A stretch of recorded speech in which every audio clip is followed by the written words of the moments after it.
Celebrated for acutely skewering the absurdities of everyday life, Victoria Wood remains one of the comedy greats of her generation.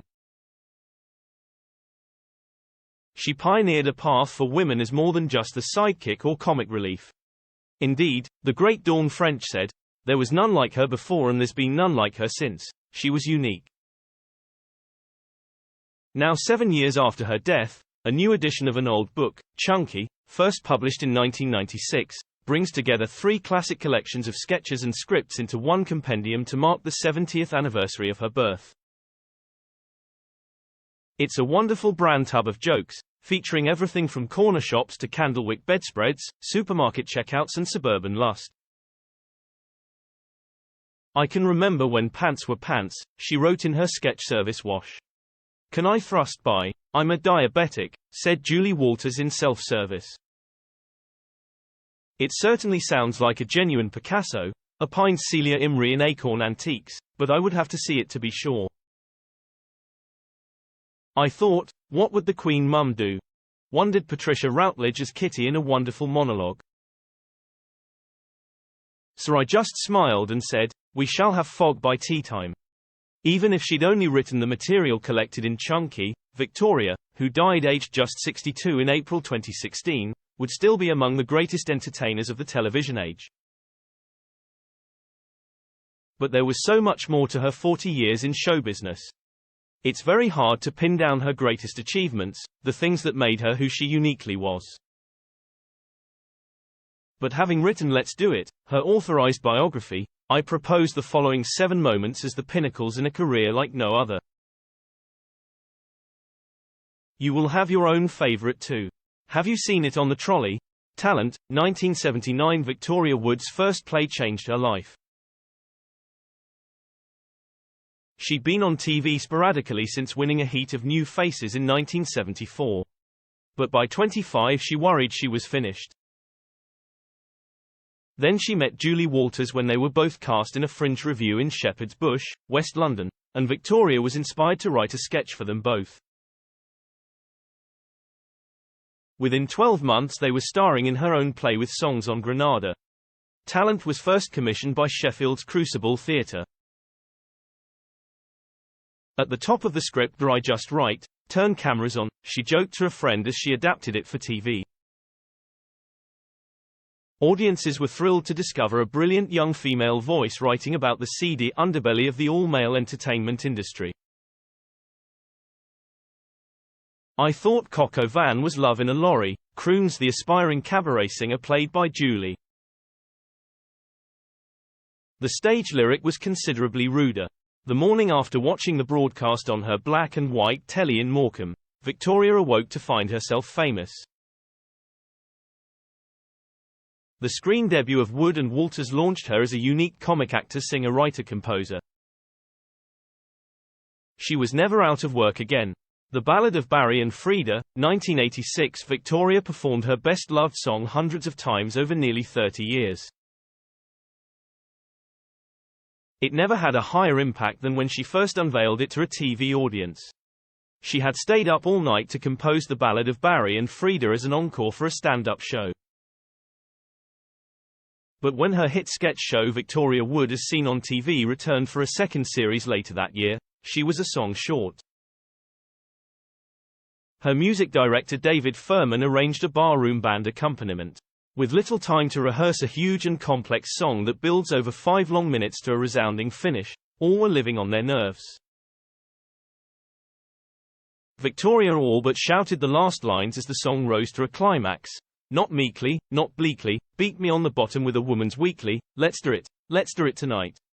Studio audiences are much more demure than theatre audiences. Not this time. As she bounced up from her piano stool at the end, they went nuts. Years later she remembered that night. I was looking from camera to camera and one of my eyes has wandered around. I was so tired. I was happy. That was a happy song to do. An audience with Victoria Wood, 1988. Victoria was expecting her first child in 1988 when London Weekend Television invited her to become the youngest entertainer ever to star in an audience with Much of her preparation involved finding a costume that would hide her pregnancy for the recording in front of a celebrity audience. Maidenhead and Barnes are like ghost towns this evening, she said as she welcomed them. In fact, she spent quite a bit of time compiling the guest list, and then planted questions among them. Do you think large bosoms are a handicap? Joan Bakewell was asked to ask.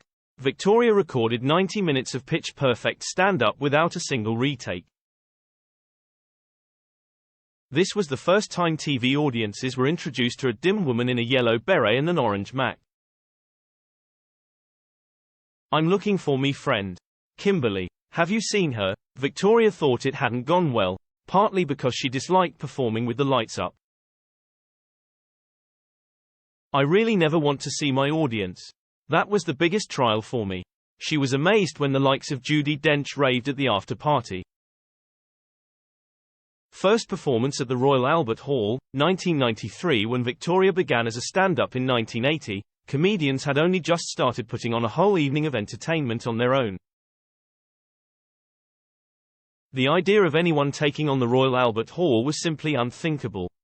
That Victoria should give it a go was the pragmatic suggestion of her promoter, agent Phil McIntyre. In 1990, to meet demand in London she had to do 2 months in the West End, and it exhausted her. At the Albert, she could play to an audience of 5,600 a night. She was undaunted by its size. It's quite cozy, she said. It's a bit like a jammy Dodger. Billy Connolly had played there in 1987, but didn't come back because of the venue's strict language policy. Unlike him, Victoria was determined not to use side screens. She wanted the audience to look at her and her alone. Have we got people at the top tonight? She'd say. Hello, I've got a black suit and blue eyes, okay. She made herself at home, soon getting used to the way laughter traveled more slowly round the space. It was a source of massive pride that her fortnight's residency sold out. She did the same in 1996 and 2001, eventually filling the famous Old Hall 40 times.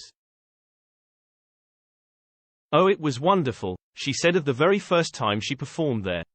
Instant gratification. Pat and Margaret, 1994. Her recurring themes were sex, class, body image and TV. In Pat and Margaret there was something new. The story of 2 long-separated sisters looking for the mother who abandoned them, her BBC drama explored the deep neglect Victoria suffered as a child. When the sisters eventually find their mother, she has a chilly greeting. I didn't know what love was till I bred my first Afghan. This was the most autobiographical Victoria had ever been. In The Two Sisters she also portrayed 2 halves of herself. Pat, an American TV star with a monstrous ego, represented her confident public face. Margaret, who works in a motorway service station, was her shy private side.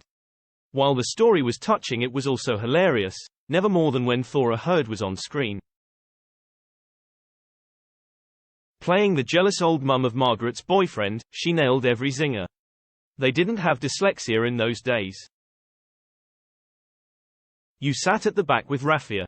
Millennium episode of Dinner Ladies, 2000. Victoria had long dreamed of doing a sitcom and fretted that she'd missed the boat when Absolutely Fabulous came along.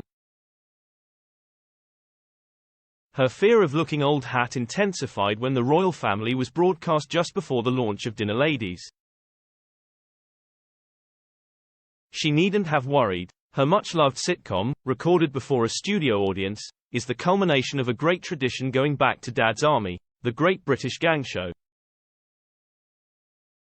All 16 episodes, spread over 2 series, were full to the brim with memorable gags. Where's my Clint? Can you smell my Charlie? I was going to go on Mastermind but I can't sit on leather. If the show had a peak, it was Millennium, the episode set at the end of one millennium and broadcast at the start of another. Spectacularly, it reached 15 million viewers. It closed with fireworks seen through the windows of the canteen as Victoria added yearning words to the wistful theme tune.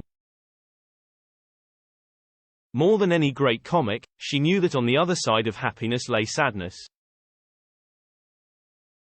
Housewife, 49, 2006. It was the great Keith Waterhouse who gave Victoria a copy of Barrow in Furnace. Housewife Nella Last's contributions to the Wartime Mass Observation Project in 1983. More than 20 years later, she was ready to dramatize it. Housewife, 49 was a gamble. Victoria's audience expected her to take them out of themselves. This portrait of an unhappy marriage, following the breakdown of her own, took her into a new direction. Adding to the jeopardy was her concern that no one saw her as a proper actress. It was a great triumph to win a BAFTA for her script. But she was bowled over to get the Best Actress award too. "It's a relief to win," she said. "I was engaged on a no-win no-fee basis." Chunky by Victoria Wood, with commentary from Jasper Rees. Trapeze, £25, is out now. For free UKPP visit expressbookshop.com or call 020 3176 383.